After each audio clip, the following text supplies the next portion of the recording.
부산 해운대 마린시티 앞바다에 월파 방지 테트라포드 방파제를 쌓는다. 세금 696억 원을 쏟아붓는다.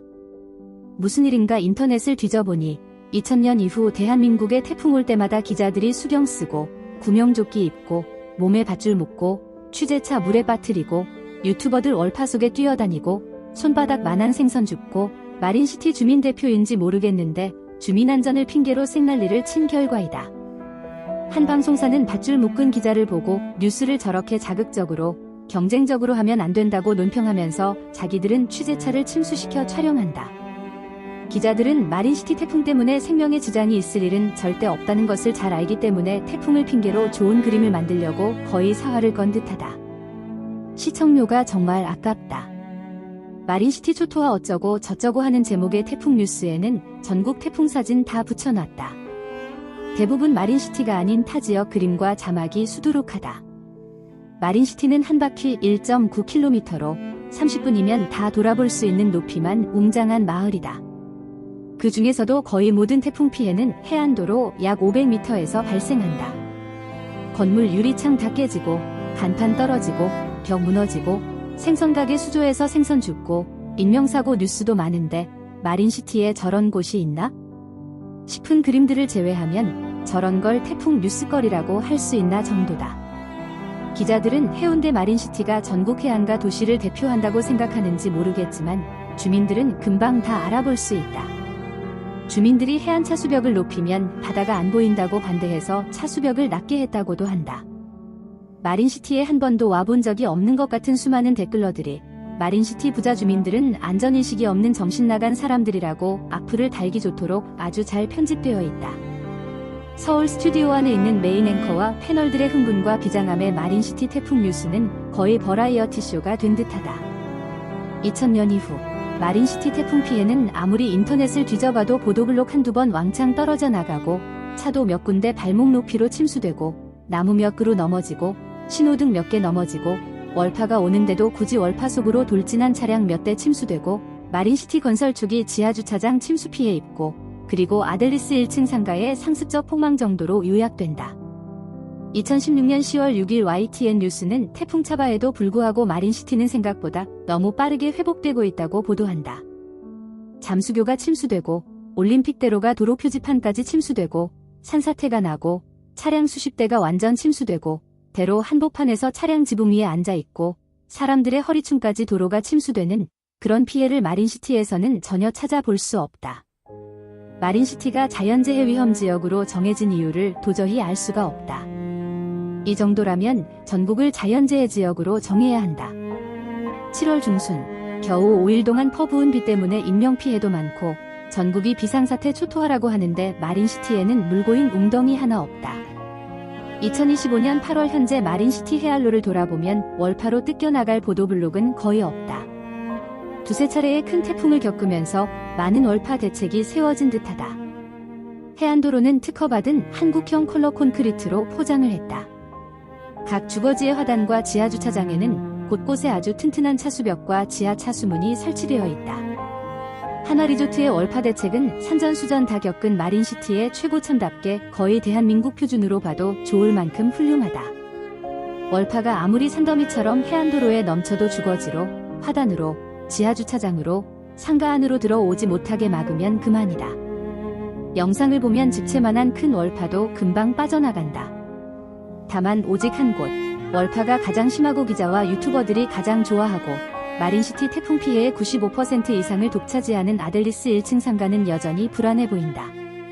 상가 앞 공로까지 점유한 채 데크 등을 설치해놓고 태풍 올 때마다 피해를 입었다고 인터뷰하는 영상이 수두룩하다. 마린뷰의 혜택을 가장 많이 누리면서 손님들 안 오면 가장 먼저 망할 곳들이다. 해안가 차수벽 높이면 안 된다고 가장 많이 반대한 사람들은 대부분 점포주인들과 상인들 일 것이다.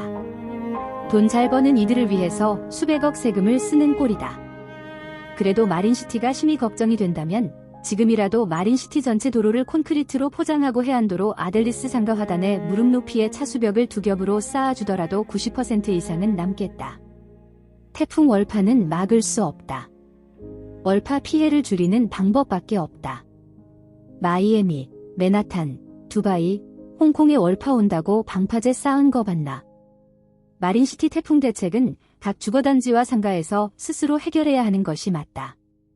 부산시나 해운대구에서 마린시티 태풍 월파 대책을 점검해보고 각 주거별 대책이 미흡한 때는 행정명령을 해서라도 대책을 세우도록 해야 하고, 보도블록, 신호등, 가로수 등 공공시설에 대해서는 구에서 완벽하게 대책을 세우는 것이 맞다.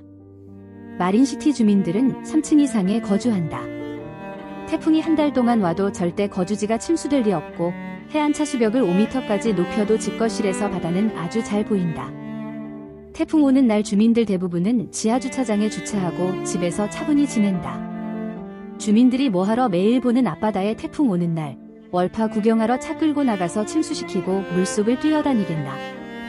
수경 쓰고 안전 못 쓰고 밧줄 묶은 기자들이 집에 가만히 있는 마린시티 주민들 안전을 왜 걱정하는지 묻고 싶다. 해수면에서 4m가 돌출되는 방파제는 그 효과를 알 수가 없다. 5m 파도를 3m로 낮추어 준다는데 태풍 차바, 흰남노 때 최대 11m 파도가 왔다. 찾아보니 방파제 효과를 검토한 연구 논문은 한 편도 안 보인다.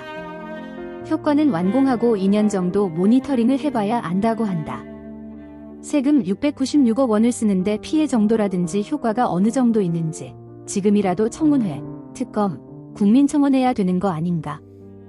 높이 4m, 상단 넓이 9m, 길이 500m 방파제가 들어서면 마린시티 해안가 영화의 거리에서 동백섬 앞자락부터 저 멀리 이기대 해안가, 광안대교 아래의 석양빛이 반짝이는 눈물나는 아름다운 풍경은 이제 영원히 안 보인다. 저기 보이는 황색 부표가 국가법령에 나와 있는 위험물 표시항의 부표이다.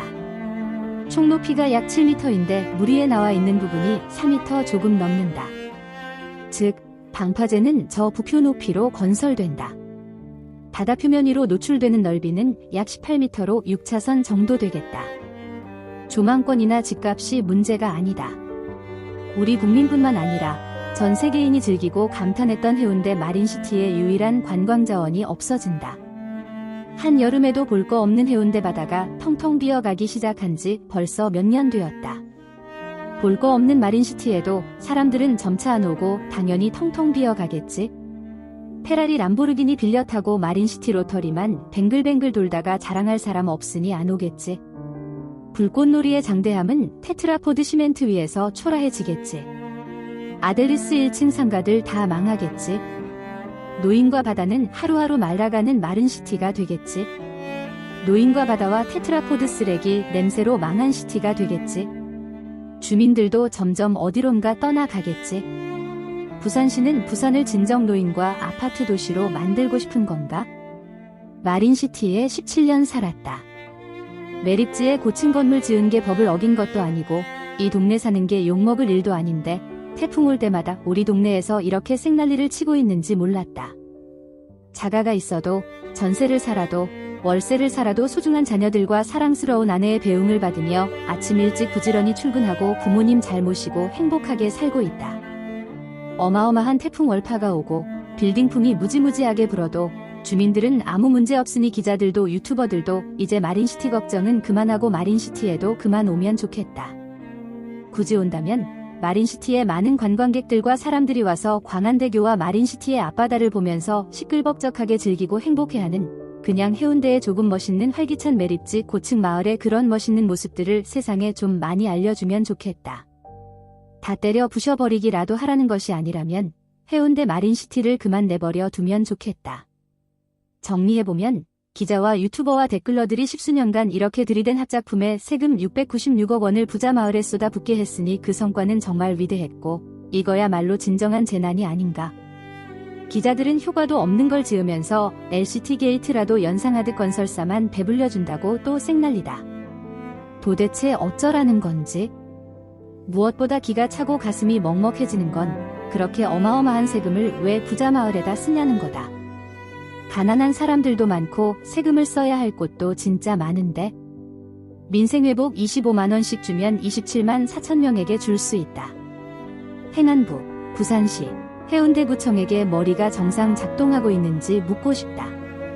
2년 뒤 저 방파제는 마린시티, LCT와 함께 해운대구의 3대 흉물로 뉴스거리가 되겠지. 90년대 중반 서울 남산 중턱에 외인 아파트가 있었다. 어느 날 멀쩡한 아파트를 폭파 철거했다. 남산은 아름다워야 하기 때문이었다. 만약 철거하지 않았다면 요즘 시대의 서울시 수백만 명이 물어뜯고 난리쳤을 모습이다. LCT에는 어마어마한 건물풍이 분다고 또 생난리다. 10년쯤 뒤에 LCT만한 방풍벽을 쌓는 일이 생길까 두렵다. 2025년 5월 방파제 착공식 기념사진에 얼굴 남긴 사람들은 흉물을 남긴 역사적 사건에 부끄러워지는 날이 오겠지. 턱도 없겠지만 지금이라도 지나간 합작품들을 잘 리뷰해서 방파제 건설이 재고되길 간절히 바란다. 2025년 8월 마린시티 잔혹사 중에서